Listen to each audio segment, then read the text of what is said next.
right. Hello, everyone, and welcome to today's Fed Talk.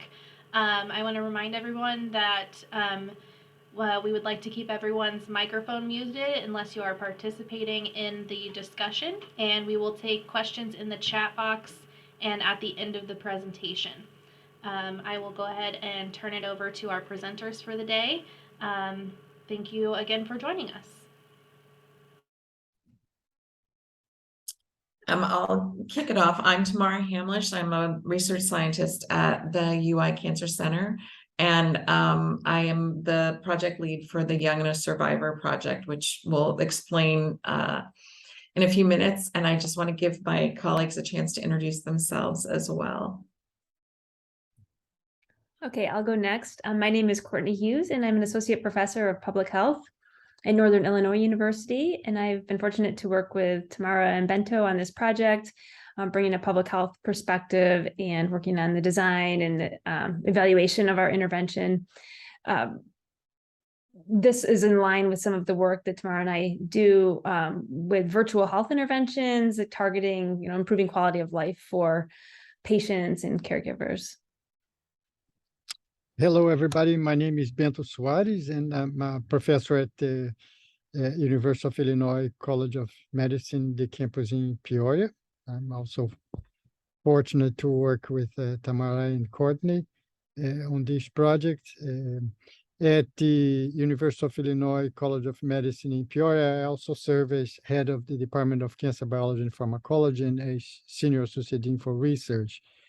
And the expertise that I bring to this project is through my certification in 3 evidence-based interventions programs. That one is mindful self-compassion, the other, which is what we're going to be talking most today.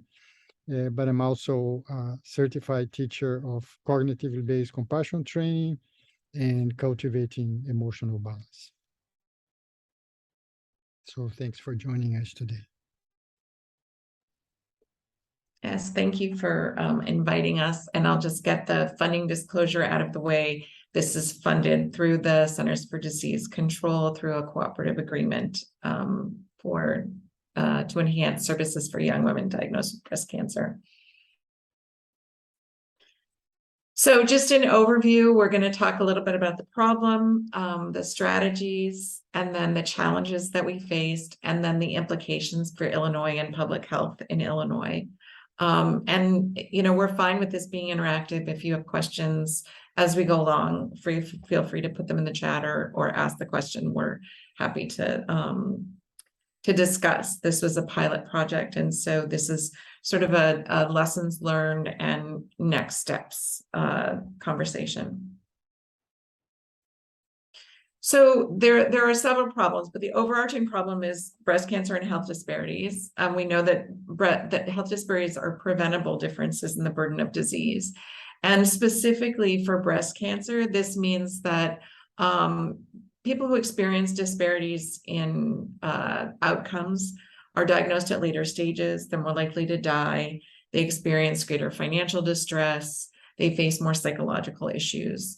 And this is across the board with all types of disparities. So racial disparities, income disparities, disparities by citizenship, any sort of systemic and structural barriers that interfere with someone's ability to access care. And so that's the overarching sort of framework for this work. Next slide. So we're specifically interested in young women, and the CDC, for the purposes of this project, define young women as women diagnosed under the age of 45. And that is a rough correlate with when women start getting mammograms, screening mammograms. So one of the biggest challenges is that screening mammograms are not effective in young women. So even if we were to lower the age for screening mammograms, we would still miss a lot of breast cancers because mammograms, the young women have a much higher breast density, and for other reasons that it's not a very effective tool. So it misses cancers. We also know that young women have less experience with health insurance and the healthcare system. So navigating all of the challenges. If they're not diagnosed through a mammogram, then they're diagnosed with symptoms. And so they're already trying to figure out who they're supposed to talk to, where they're supposed to go. And if they're not plugged, if they don't have providers who are plugged into the healthcare system and moving them through the system, they often get lost, which delays their care. They have less stability in work, money, housing, relationships, and family, which means that they may have recently moved out of their parents' house. They may be newly married. They don't necessarily have a strong financial foundation. They may be renting or have some sort of less stable housing situation. They're younger. They're at a different point in their lives where there's overall less stability. About 30% of the young women who are diagnosed with breast cancer are pregnant or within a few years of having a baby, which of course adds another layer of distress and difficulty and challenge. They're either pregnant and thinking about giving birth, or they're caring for a young child. They're dealing with new infant care, child care, in addition to dealing with the breast cancer diagnosis. Most young women who go through cancer treatment with chemo have treatment-induced menopause. If they have an a hormone-positive cancer, they may also have chemically induced menopause to slow the growth of the cancer. And there are related health issues. So if a woman is forced into chemical menopause at the age of 37, then all of the related health issues related to bone loss, cardiotoxicity, heart problems, all those other health issues then present themselves at a much earlier age. And then there's psychological challenge. Treatment-induced menopause also relates to loss of fertility, sexual health, body image. They don't have a peer group or as much of a peer group. Young women talk about going into support groups and not seeing anyone who looks like them in terms of age, not having the same concerns. Older women, their children are grown. They're at a different place in their job, their work life, their career. So there are specific psychological challenges that are related to young women diagnosed with breast cancer. Next slide. So then if we intersect that with race and we look at structural racism and the impact on young women, African-American women having access to cancer care, we know that Black women are more likely to be diagnosed with breast cancer at a younger age. So overall, Black women are diagnosed at a younger age. So the average age overall, I think, is 63. And I think the average age, and this changes with every new set of data that comes out, but it's about 6 years younger. We know that young Black women have much higher rates of breast cancer than white women in the same age group. And then newly diagnosed women with breast cancer are 30% younger, that are younger than 50 years old compared to 20% of white women. We all have heard the horrific disparities in mortality, and that is the same for young women. There is a 3 times higher likelihood that a Black woman will die from breast cancer than a white woman under 35. So overall, the intersection of all these things is the specific problem that we're trying to address. So the Young and a Survivor program is the response to this, our response in Chicago to this problem. We're focused on Chicago, although we serve women across the state. We're working to increase awareness and access to resources for young women diagnosed with breast cancer before the age of 45. That it's about between 9 and 11% of all breast cancer diagnoses. But as I've just shared with you, the impact is much greater on their lives, and the risk to their overall health and the risk of mortality is much higher. So we serve young women diagnosed with metastatic breast cancer, young women diagnosed with early stage breast cancer, as well as their co-survivors and the communities where they work. The goal of the project is to build sustainable changes across the environment so that they're sustainable past the grant period.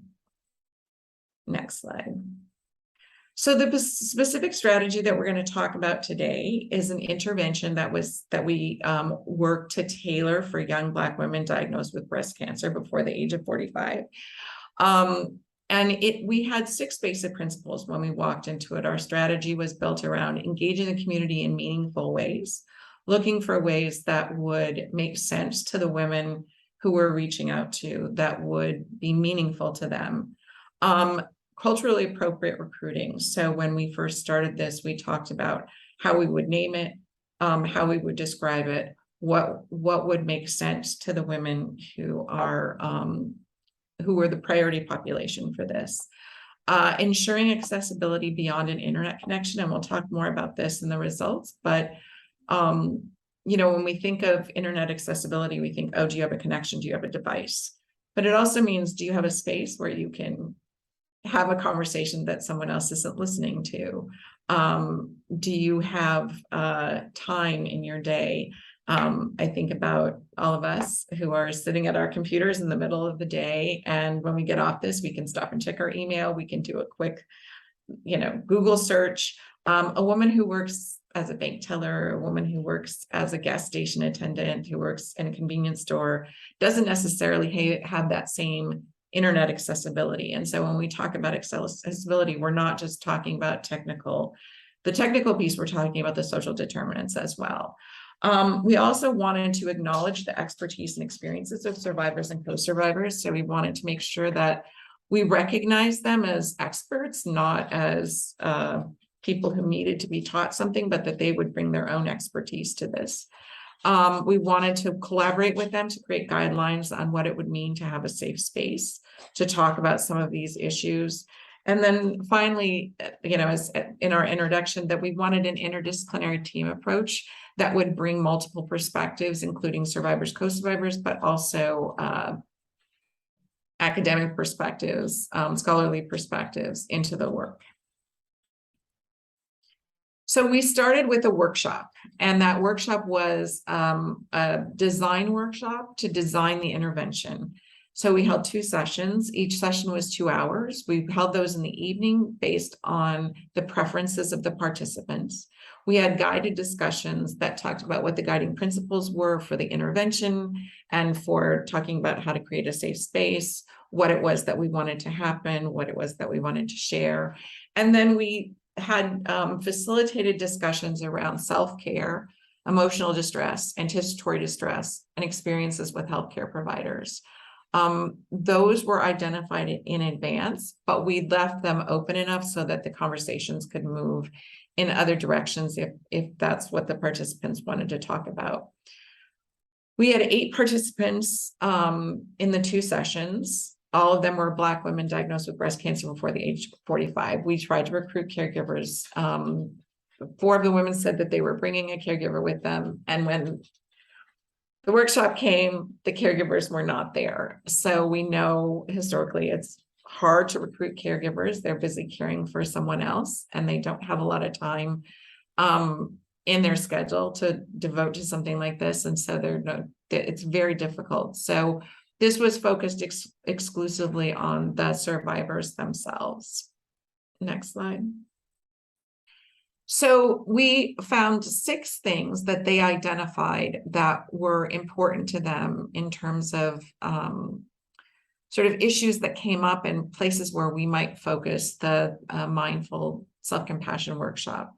The first was and they spoke very openly.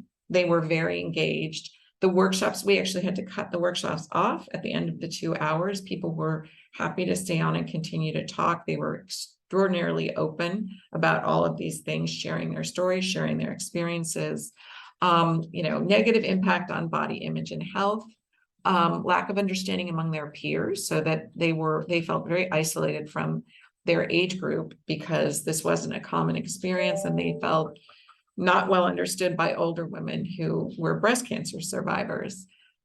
They talked about the fear of recurrence and other kinds of triggers in their life, and going for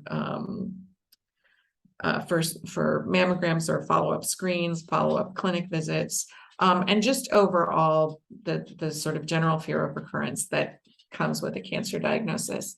They had diagnosis and treatment trauma. Some of it was related to interactions with healthcare providers. Some of it was related to side effects and symptoms, but they did describe that that was an incredibly difficult experience.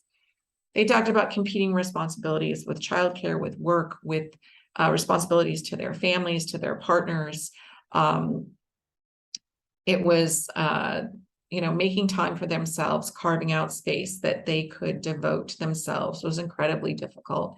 And then finally, the financial toxicity that, the struggle to figure out the money piece of it, not only medical bills, which is part of the diagnosis and treatment trauma, but job changes, housing stability, all of those pieces of financial toxicity. So these were the 6 pieces that kind of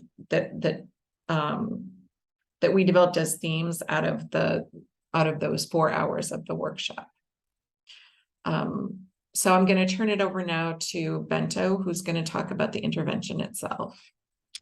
Thanks, Tamara.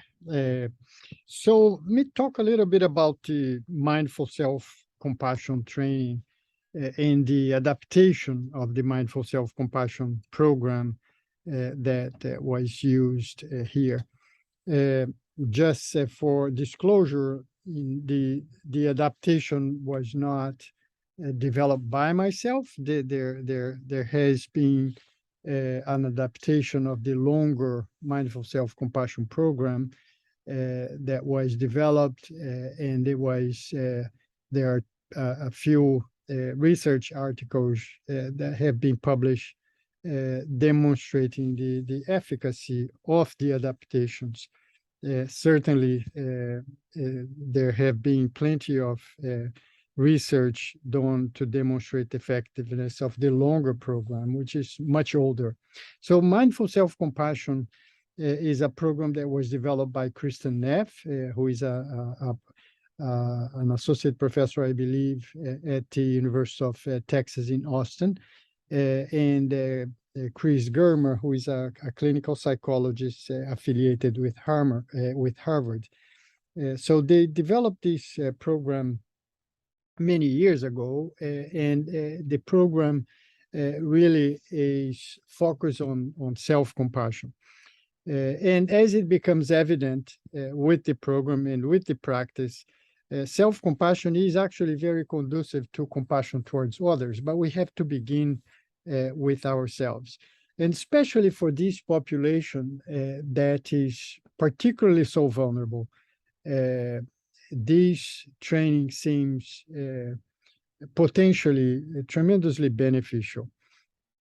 So if I ask you, when a friend of yours come to share a struggle with you, a time when this friend may have done something or failed to do something and felt inadequate, somehow feeling that they failed, how do you usually respond to this friend?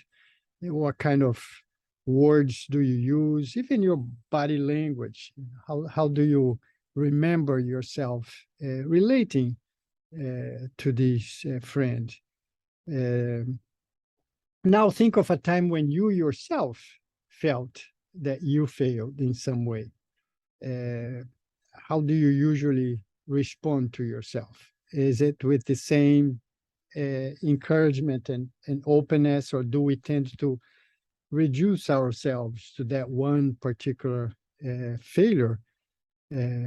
So this is something that, there's research that has been done. About 85% or so of the people tend to treat themselves in a much harsher way than they treat friends and loved ones. So self-compassion is nothing other than just treating oneself as we treat our dear friends, or treating ourselves the way we like to be treated by others. Nothing special, just the same. And it seems simple, but it's actually not so easy. And I think that we all experience that to some extent.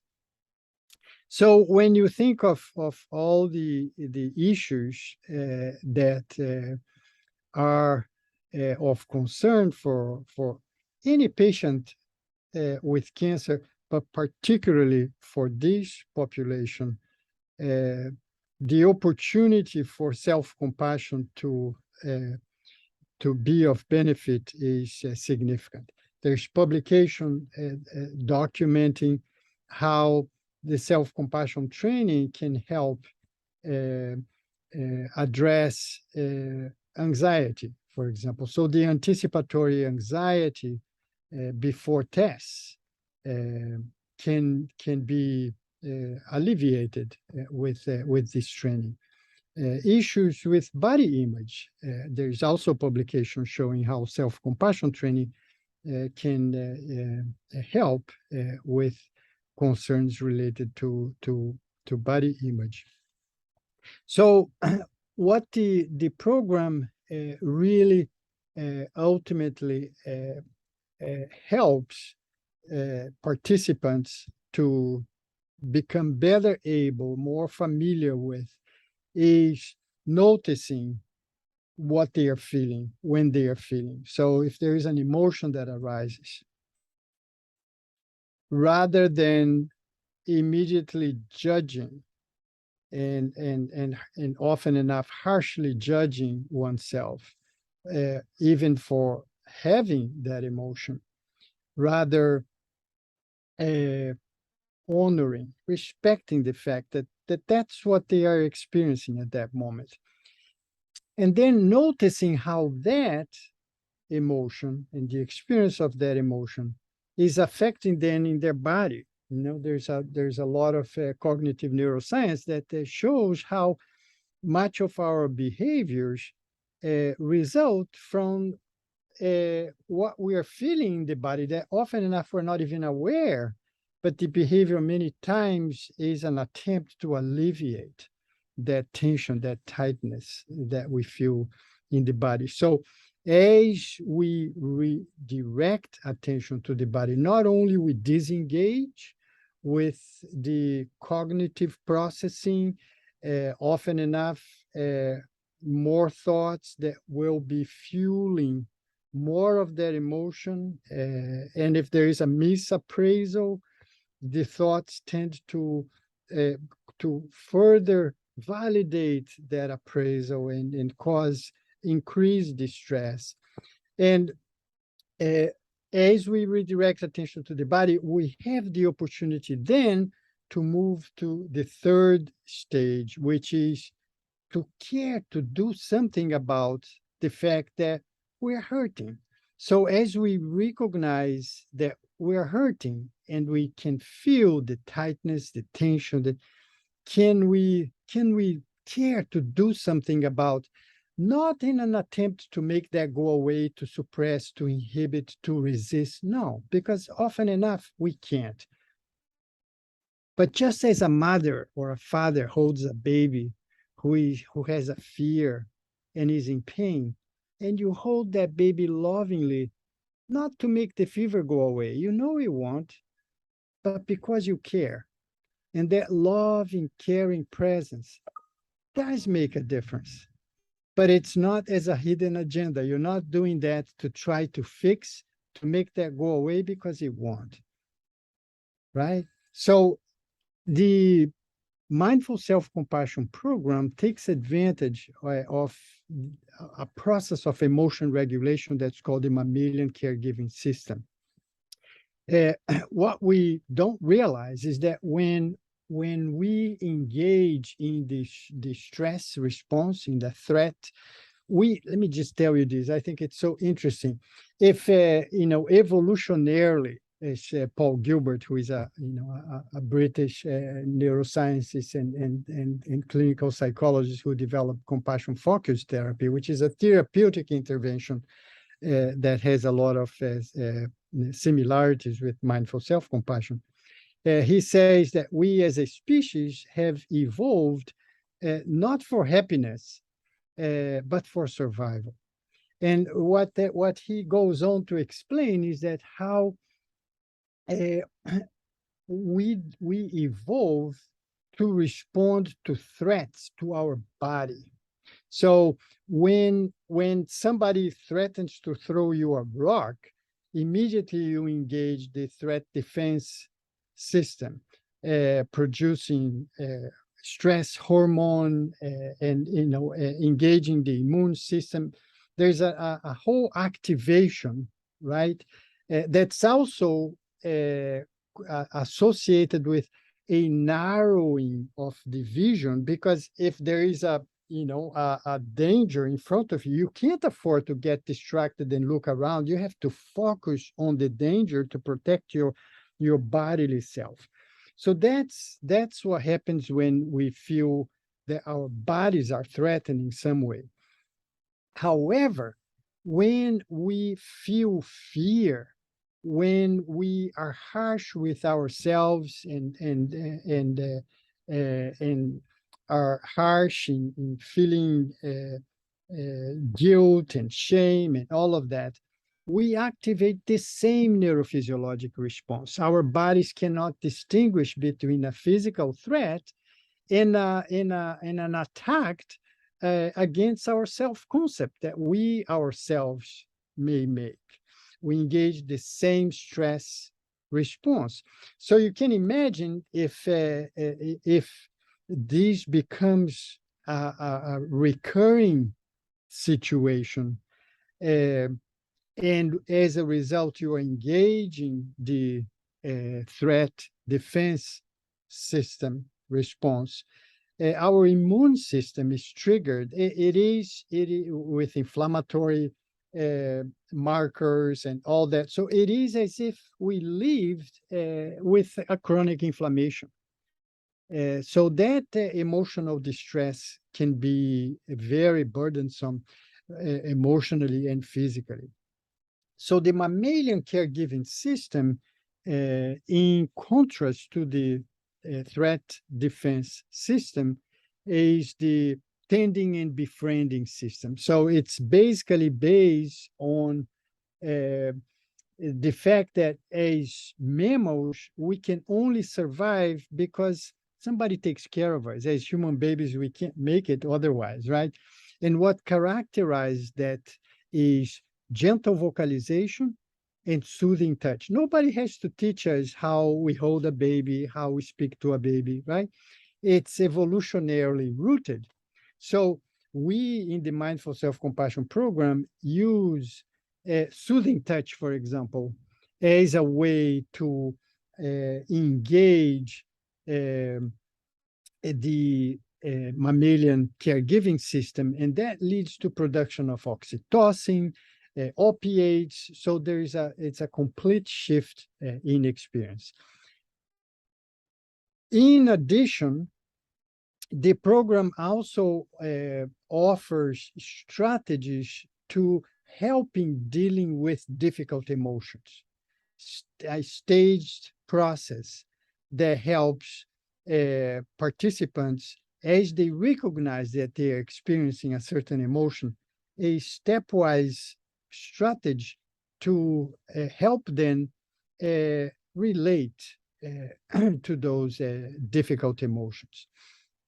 So very central, very core to the intervention is the establishment of a set of guiding principles that the participants themselves come up with, which represent what they believe will be necessary to be in place so that they can feel safe in that space, to share their thoughts, we do reflective exercise, some meditation practice, and they have the opportunity to share if they choose to do so. But for that to happen and to be productive, we need to create a very safe space, and that's very crucial to the process. So I think that's basically, in a nutshell, what the program entails.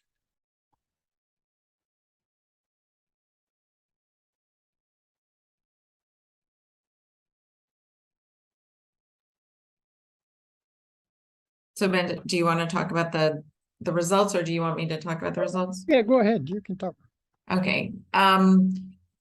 So we implemented the workshop, then we implemented the program, and the goal of that implementation was just to sort of look at feasibility and acceptability, not even to look at effectiveness. We sort of know the effectiveness in the general population, but we wanted to see how we could make this program feasible and acceptable to this very specific population. And we had 6 participants. We did 2 sessions. They were on a Saturday morning, and they were 3 hours each. So we had 6 participants in the first session, it dropped down to 4 participants in the second session. And it was a very different dynamic from between the workshop and the intervention. There was, because of the fewer number of participants, it was really clear that the participants were less eager to talk. They just felt more vulnerability in talking generally, but they were more distracted. They were less engaged. There were other things going on around them that were that interfered with their ability to concentrate. One woman did the intervention laying on the floor because there were gunshots outside of her house, which does kind of contributes to not having a safe space to do this. They were very comfortable sharing their stories, but not as comfortable exploring the underlying emotions. So as Bento just talked about, you know, the goal of this is actually to kind of peel the onion back, get to those emotions that are driving some of the stress and the discomfort. And that was just someplace that they did not feel comfortable going. You know, there has to be not just emotional safety, but physical safety, and that's challenging in a virtual format. So we figured that it would be much more convenient for them to log on, but we didn't completely anticipate the physical dangers, and then the sort of just the physical safety of having other people around them, not only distracting them, but listening to the conversation and them not being able to talk openly. All that being said, they did recognize the benefits of the training, and they were very they were excited about it. We shared with you the instruments, the list of instruments that we used to assess initial sort of efficacy.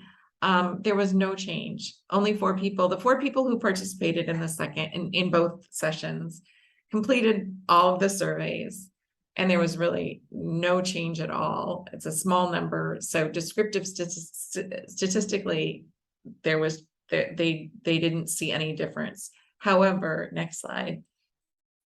They did perceive benefits. So out of a scale of 5, you know, 4.7 that they wanted to learn more, that they felt it was useful for managing breast cancer related stress, that they felt like it was a useful way to connect with other Black women who were in the same situation. They 100% said they would recommend the training to a friend. They were interested in continuing it. They're interested in doing other activities that were related to that, and just generally meeting with a group of young women in the same situation. So it in terms of acceptability, we found that it seems to be like an acceptable intervention on the surface. Feasibility, there are some definite challenges. And I think those challenges, we've already gone through some of them, which is that, you know, doing it online is challenging. Figuring out how to engage them to create a safe space in a way that will allow them to surface some of the emotions that are driving the stress is another challenge. And I'm going to turn it over to Courtney to talk about sort of the combination of the challenges and the lessons learned. Yes, so we did feel through this project that there were lessons that we learned that can be shared. Part of the reason why we're here today. So first, you'll see the calendar there. We had these workshops that were described before we had our intervention. And going into these workshops to learn more about how we might tailor the intervention, we wanted to learn about really tailoring the content of what we were going to offer to this population, and also ask about other types of things related to the intervention. We found that there were a lot of suggestions really related to the logistics as well as the content, but things like what time of day to have the mindful self-compassion training, and even what day of the week, various things like that, that if we were to do this again, we would probably have those workshops earlier in the time frame. So we had the workshops in September, then we turned around and had the intervention in October, and we had time to kind of frame the intervention, but not to change logistical components like what day of the week we were going to offer it. They were actually already established going into the whole project. So we found the workshop helpful in that sense, but I think if you were to have this, have it a little bit earlier on so you could implement all of those suggestions, or the suggestions that you think really are coming through from the majority of the participants. Incentives. So we had incentives to do the workshop, and as you heard before, the workshops were well attended. The participants were still going strong 2 hours later. We wonder, is having those incentives part of the reason maybe why there was such engagement in the workshops? Because for the intervention, we didn't have financial incentives. And, the thinking being that this is a pilot program, and also offering the intervention is a benefit in and of itself. But if we were to write a grant for this, we would factor in having some sort of incentive to also devote that time to the mindful self-compassion training.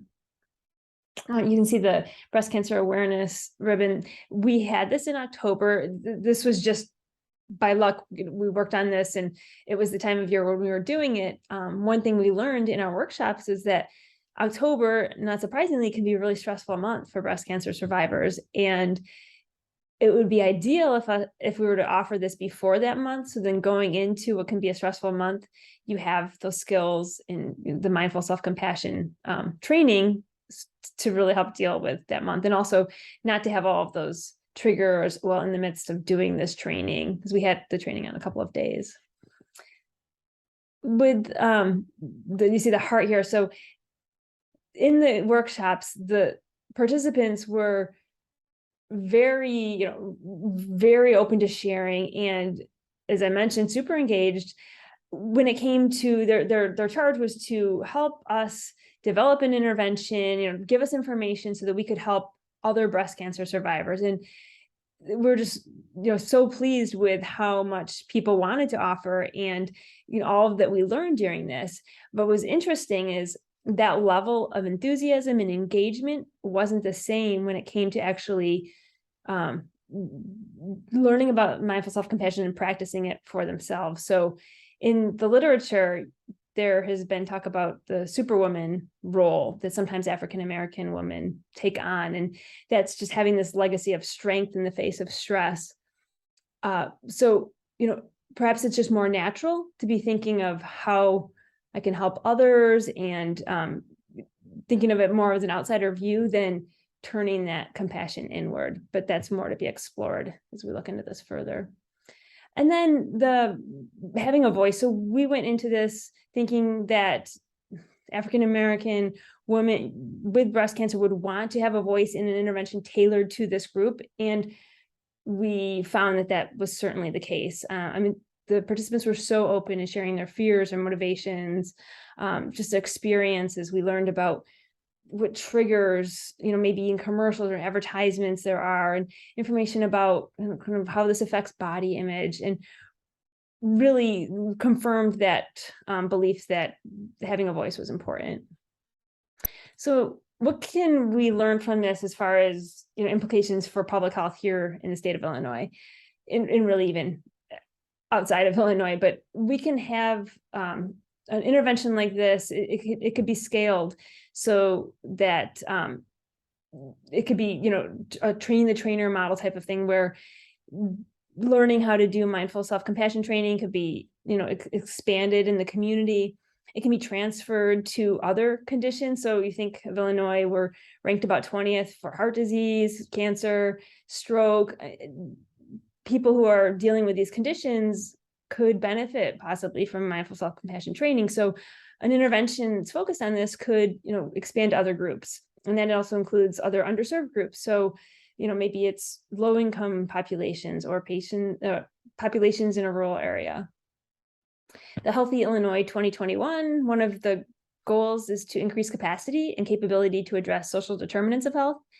And an intervention like this can certainly do that. So we had, we were focused on a group that is traditionally underserved, and offering a remote intervention like this, it can help close the disparities gap. It has the potential to do so if done right.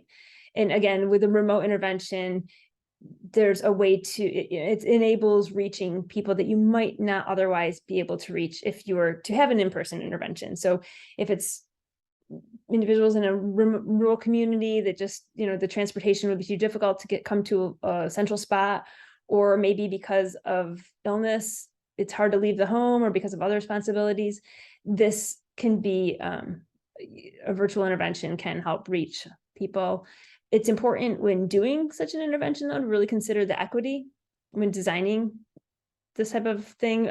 One thing that we did was a touch check before the intervention started. So before anyone even joined the workshop, we made sure that they were able to use like the technology, the Zoom, the Zoom platform that we used, because we realized that the health literacy levels vary, and access to digital devices vary. But even beyond that piece, just thinking more broadly about making sure that the intervention is equitable. And then the other was sensitivity to cultural messaging regarding disease. So we made sure, by having a workshop that helped bring in the idea of learning more about our messaging. But even before that, and Tamara and Bento have experience with this, but learning about the population that we're aiming to serve, that's talking to other colleagues, even engaging sometimes outside organizations that focus on those populations, that can be a good idea. Doing reading, but really being sensitive to those cultural messages can improve recruiting, and it can improve engagement as well when you're delivering the intervention. I'll turn it back over to Tamara. I think that is, summarizes the intervention and the results of the intervention. And we would love to answer questions. I don't know if there are any questions or any comments, suggestions about directions to go with this. I think that working with this population is incredibly challenging for some of the reasons that we talked about. I think one of the hardest is that that the young women are not very there's some sort of stigma attached to them taking care of themselves, and so it's very hard to engage them in things that will take. They're very, very eager to help other people, and it's very hard to engage them in things that will help them. And so I think that's for us the next step in trying to figure this out, of addressing Bento's in the description of the intervention, that we're often really generous with others with compassion, and not so generous with ourselves. So thinking about how to do that with some of the constraints that we talked about in the challenges and the limitations in terms of the population, moving it from an online to an in-person, and then dealing with transportation and schedules and things like that. So it looks like Adrian has a couple of questions. One of them being, how long was the program and the treatment? So our workshops were 2 hours for 2 different evenings. And then for this intervention, we had 2 different Saturdays with 3-hour training trainings. But I can let Bento talk about a little bit more about that, because that was actually modified for this group. Yeah. So I think first it's important to just underscore that this is not a treatment. This is not therapy. This is an evidence-based educational intervention.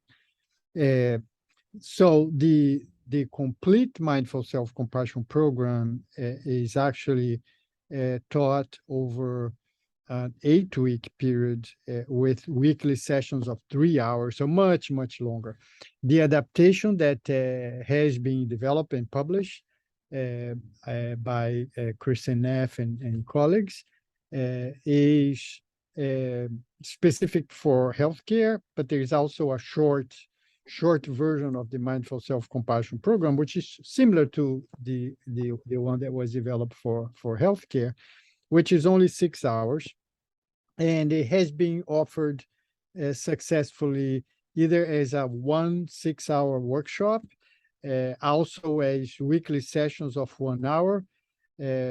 So in this case, what we did is we adapted even a little bit further, since we had a pre-workshop couple of sessions. The actual workshop was only 2 sessions of 2 hours, and took over the curriculum. I hope that answers your question. There's also a question about whether the PowerPoint will be available. So I know this is being recorded.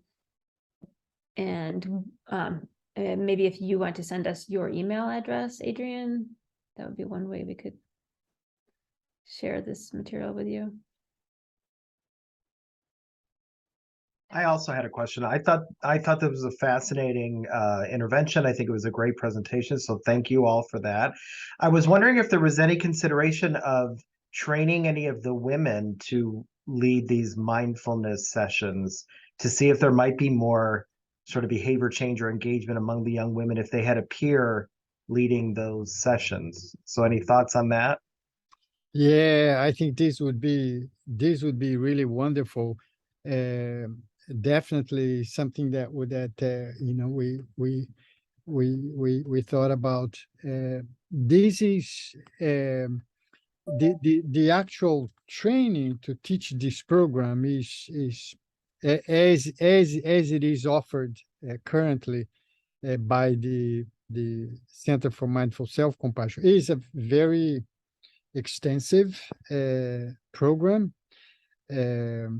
It took me, pretty close to 2 years to go from learning the program, to being a teacher in training, to being a trained teacher, to eventually becoming a certified teacher. As a trained teacher, you can already co-teach the program with a certified teacher, but to be able to start even training new teachers, you need to be certified, and that it's pretty extensive. Now, I do believe that the benefits would be so great that there would be openness on the part of the Center for Mindful Self-Compassion to tailor the training for specific purpose, because I think that's very, very, very important. Just as something to share, I mean, one of the main reasons why I ended up becoming so committed and passionate about this is with my own experience, not my own disease, but my late wife who died to cancer, and I had a very close experience with living through the journey, actually more than once. So this is really what brought me to this. So one of the goals that I had with the pre-workshop sessions was exactly to listen, to have an opportunity to hear them, so that we would be very sensitive to all the issues, not to assume that we knew what the issues were going to be. And sure enough, despite the fact that I myself have gone through this journey, what they shared with me were experiences that were their own, that I didn't have. And had I not had that opportunity, I would not have been aware of that. And some of that was very important for me to become aware of. So just to reiterate how much I agree with you that having somebody from within would be a tremendous help for engagement. Thank you.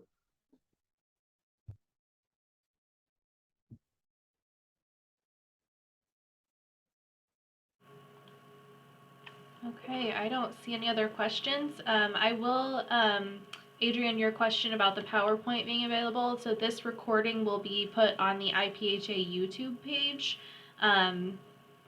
It might be a few weeks, but it will be up there. And then Courtney or Tamara or whoever has the slides, if you are comfortable with those being sent out to this group, I am able to email those out if that's okay with you.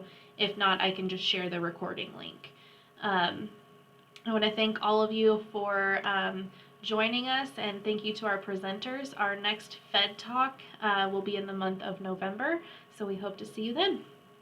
Thank you. Thank you. Thank you as well. You. You.